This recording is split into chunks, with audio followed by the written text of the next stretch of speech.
Islamic banking அப்படிங்கிற ஒரு தனி முறை இருக்கிறது.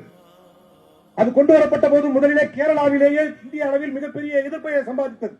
ஏன்னா அது வட்டியை ரீப்ளேஸ் பண்ணிருச்சுன்னு சொன்னா அதற்கு காரணமாக இருப்பது இஸ்லாம் தான் என்று நினைத்துக் கொண்டு அந்த இஸ்லாம் மீது மக்களுக்கு மிகப்பெரிய ஆர்வம் வந்துவிடும் என்பதற்காக திட்டமிட்டு இஸ்லாமிக் வே ஆஃப் பேங்கிங்கை தடை செய்தார்கள்.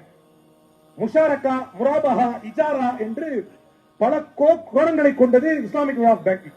ஒரு பொருளை வாங்கும் பொழுது நீங்கள் கொடுக்கும் போதே இஜாரா என்றால் லீஸ் டு ஹோல்ட் அப்படின்னா ஒரு பொருளை கொடுக்கும் பொழுதே அதற்கு ஓனராக பொருள் உங்க கையில இருக்கும், ஓனர்ஷிப் உங்க கையில இருக்கும், இஸ்லாமிக் பேங்க் கையில இருக்கும். நீங்கள் கொடுக்க கொடுக்க கொடுக்க அந்த ஓனர்ஷிப் அப்படியே பொறுமையா டிரான்ஸ்பர் ஆகிட்டே இருக்கும். முஷாரக்கா என்றால் அவர் பார்ட்னரா இருப்பார், முராபஹா என்றால் அதில் வரக்கூடிய லாபத்துல பார்ட்னரா இருப்பார். இப்படி என்றைக்கோ அண்ணன் சொல்லி சுட்டி காட்ட மாதிரி இந்த பிராக்டிகல் டிபிகல்டிஸ் களையறதுக்கு என்றைக்கோ பல திட்டங்களை முஸ்லிம்கள் கொண்டு வந்தார்கள். இஸ்லாமிக் வே ஆஃப் பேங்கிங் இருக்கு. ஆனால் அவைகள் எல்லாம் முட்டுக்கட்டை போடப்பட்ட சூழ்நிலையில் தான் இன்றைக்கு பைத்துல் மால்கள் முக்கியத்துவத்தை பெறுகிறது. ஒவ்வொரு ஊர்களிலே இன்றைக்கு பொருளாதாரம் ஓங்கி இருக்கக்கூடிய வேலைகளிலே பார்க்கிறோம்.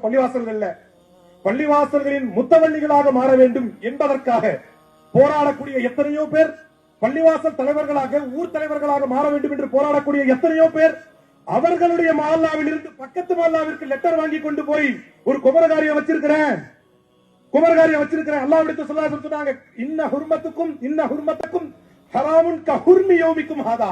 இந்த நாள் அரபாவுடைய நாள் எவ்வளவு புனிதமானதோ அவ்வளவு புனிதமானது ஒரு மூமினுடைய கண்ணியம் என்று சொன்னார்கள்.